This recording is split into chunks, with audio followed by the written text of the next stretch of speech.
basically what I'm thinking is I do want like here. Yeah.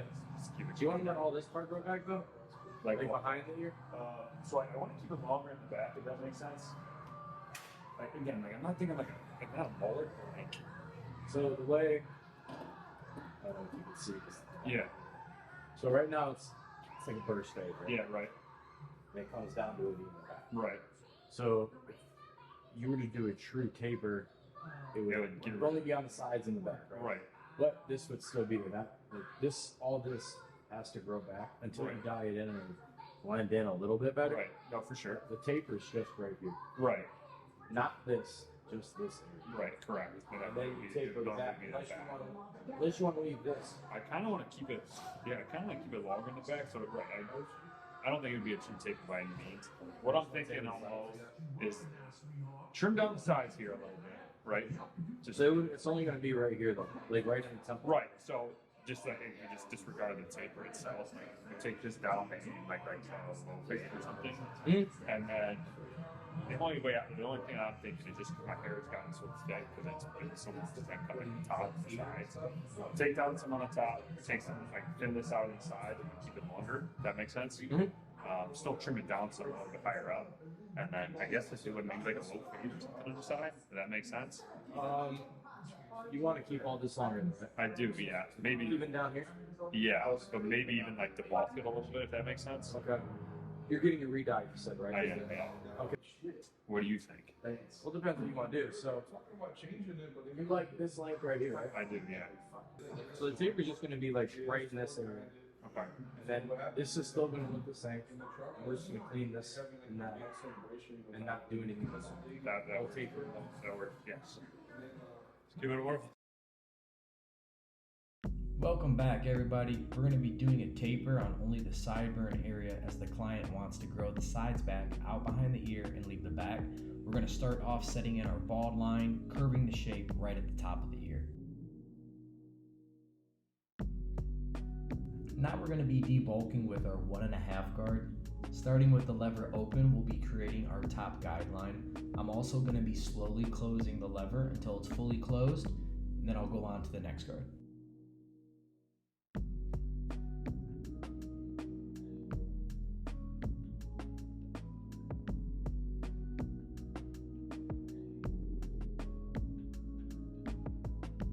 I've got my lever open and I'll be going up about 1 inch. You're going to flick out in an outwards motion. This won't create too hard of a line and will make it easier to blend out. Now that my bald line is extended, I'm going to be using my number 1 guard with the lever open. At this point, I'm going to be blending down into the bald line that I've extended. And because my client doesn't want to go behind the ear and turn this into a burst fade or a mohawk shape, I'm really going to focus on the shape of the taper. It's extremely important when you're focusing on the taper, you try to keep that blend as tight as possible because you don't want to turn it into a burst fade or a mohawk fade.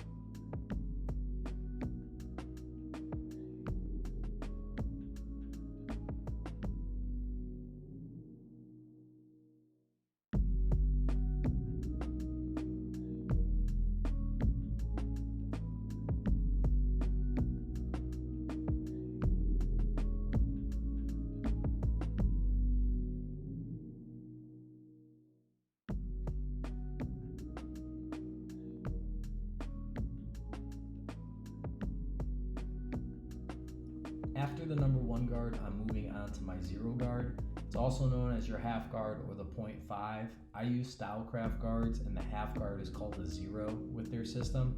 My goal here is to blend out the guideline left by the number 1 guard. So I start with my lever all the way open and I'm slowly going to be closing it until I feel that line is blended out enough to where I could follow back up with the lever open, no guard.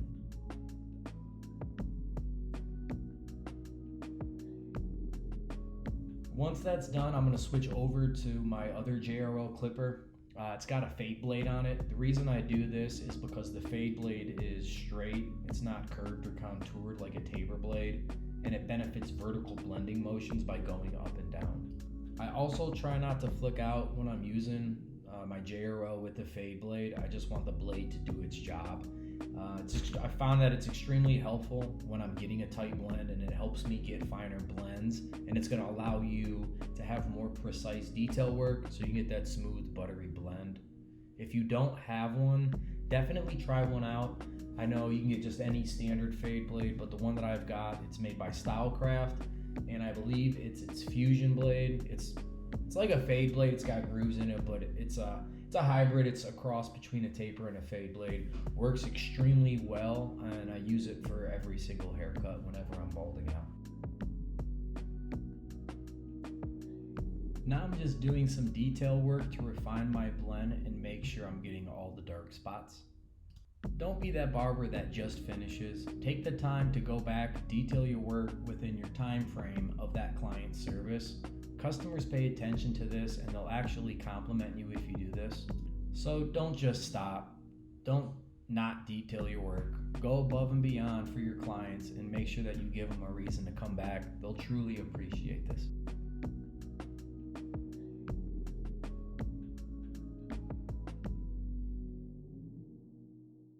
And here I am just going back again, just making sure to refine my blend. I noticed a couple of spots when I was looking in the mirror. Saw some things that I didn't like that I thought that I could lighten up, and I just went in and lightened it up. So now we're going to be doing the lineup, and I'm creating a V shape in the back. Now what I'm doing is, once I get to that corner point, the top right point in the V, I'm going to create a vertical bar up about maybe an inch and a half, and now I'm just going to curve it right behind the ear, making sure that I don't create white walls. And if you don't know what white walls are, it's when you go too far into the hairline and there's a tan line from where the hair sits. So don't do that. Just make sure to keep the curve around the ear natural.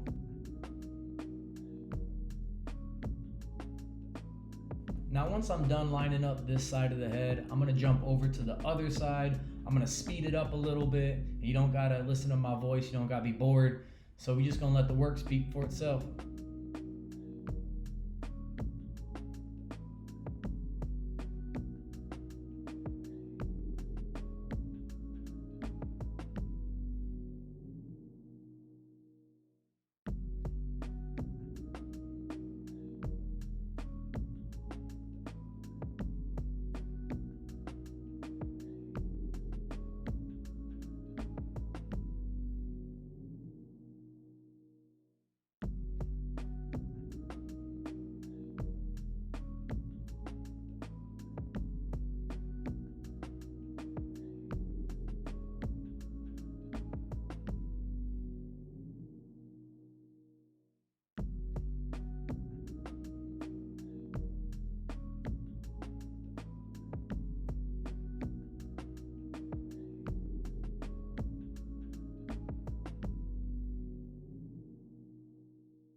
Now it's time for some shear work.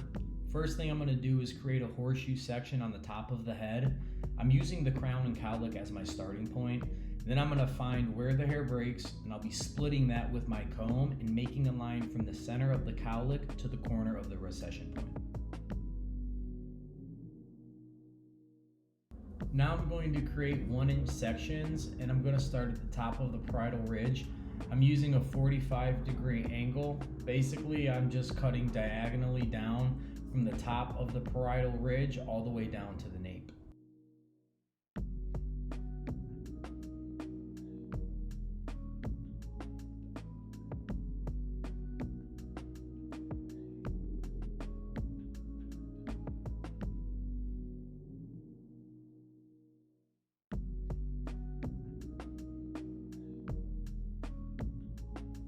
Once that's done, I'm going to cut all the uneven ends, and I'm using a scooping motion to grab the hair with my comb, and any hair that's longer than that guide that was set by the diagonal sections, I'm going to cut so that it's even. This way when the hair falls, it's got a light texture and everything sits perfectly.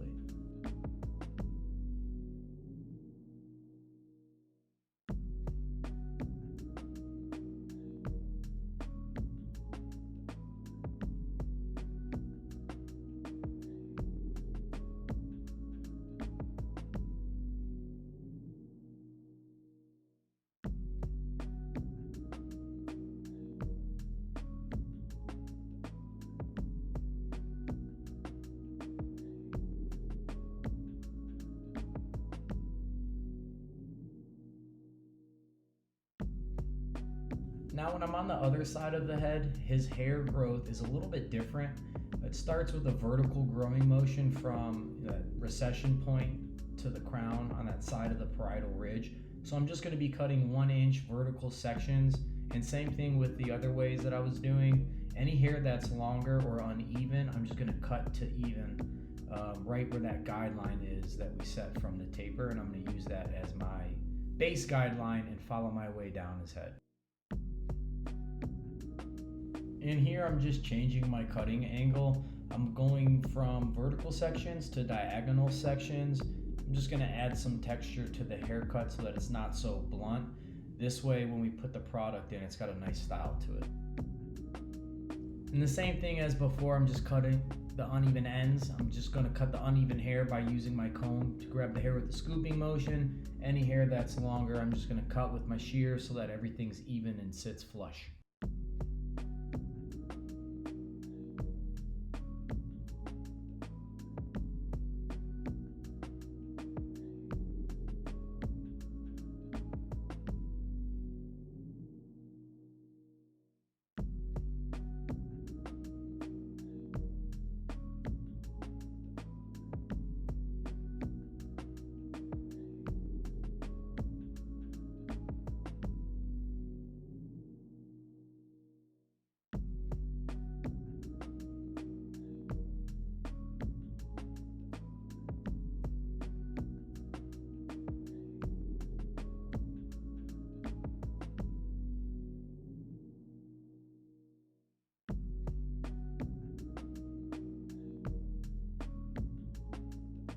Now I'm gonna tie in the top to the sides, and I'm gonna be scooping with my comb in the direction that he wants to style it. Starting from the front of the head, I'm going to scoop to the right because that's the way he's going to style.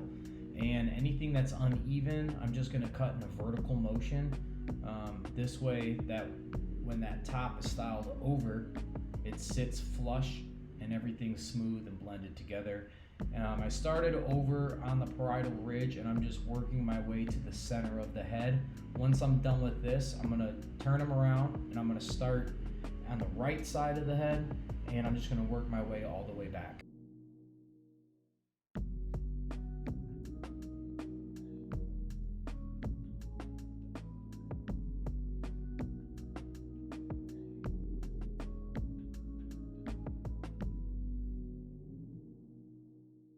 The next few steps are all pretty self-explanatory. Right now I'm just pre-styling with the sea salt spray. It's going to add texture to the hair when it dries. It gives you that nice texture. It allows the hair to be a little bit more full.